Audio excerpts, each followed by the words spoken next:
This is the Japanese region of Iga, mostly mountainous and almost always shrouded in mist. Almost every small village here is entirely inhabited by ninja. It's quite fair to say that this was a family, or even a clan and neighborhood, business. Born into a shinobi family, whether boy or girl the choice was limited. Most likely, you'd become a shinobi yourself, starting training right from the cradle. But more on that later. A few dozen ninja live in their small village and engage in ordinary medieval activities like gardening and fishing. In a nearby region, a new conflict is erupting and a warlord urgently needs enemy fortress plans. Or before an attack to rescue hostages from there or do something similar.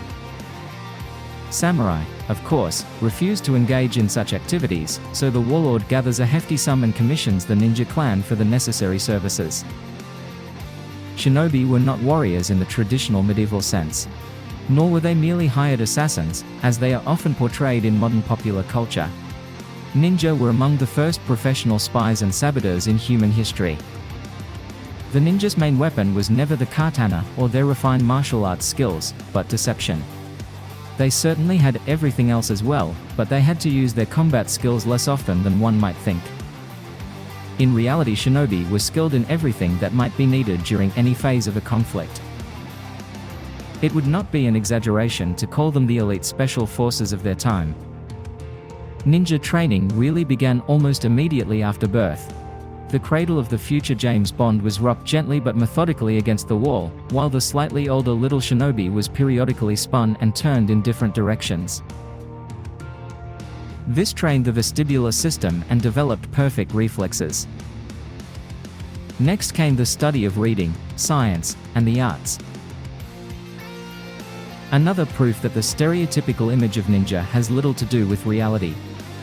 One of the main disciplines mastered by each of these boys or girls was chemistry.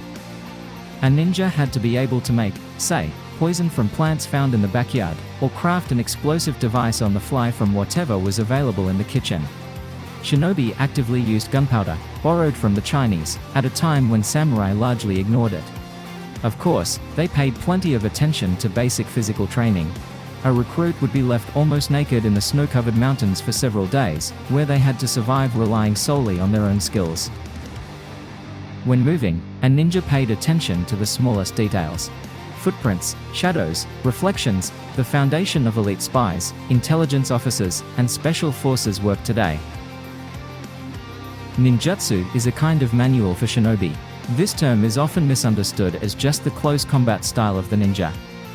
But in reality, its meaning is much broader. Ninjutsu encompasses survival skills, the ability to blend with the environment, knowledge of medicine, astrology, and chemistry, as well as meditative techniques, and much more. There was also a huge section dedicated to the use of one's body in combat.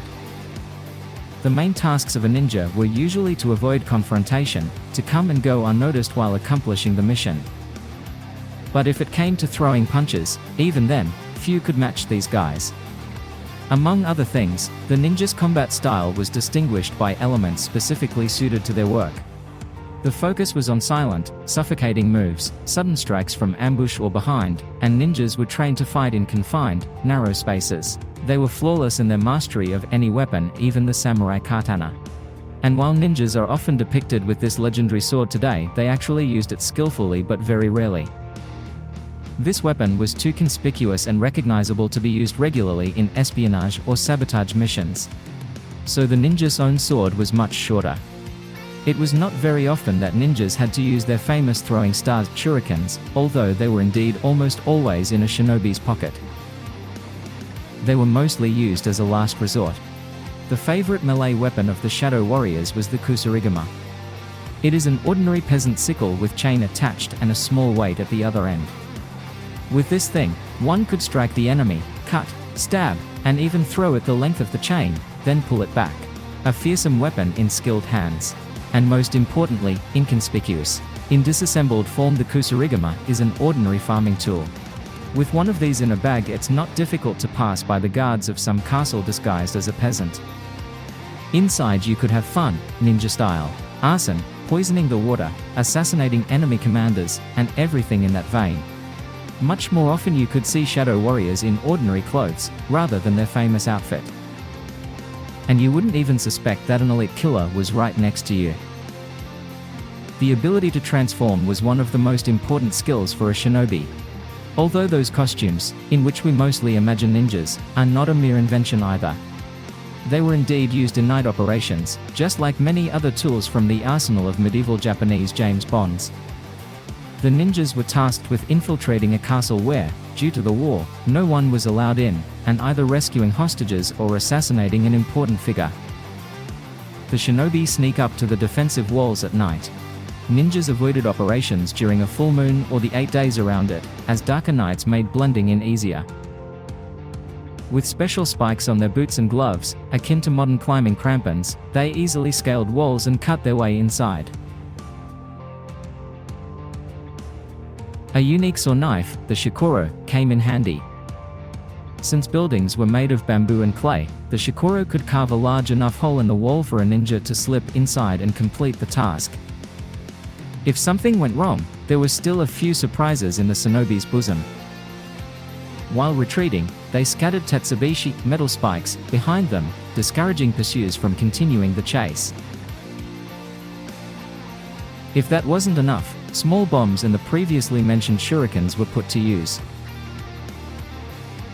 All of this created a semi-mythical image of the ninja, even among their contemporaries.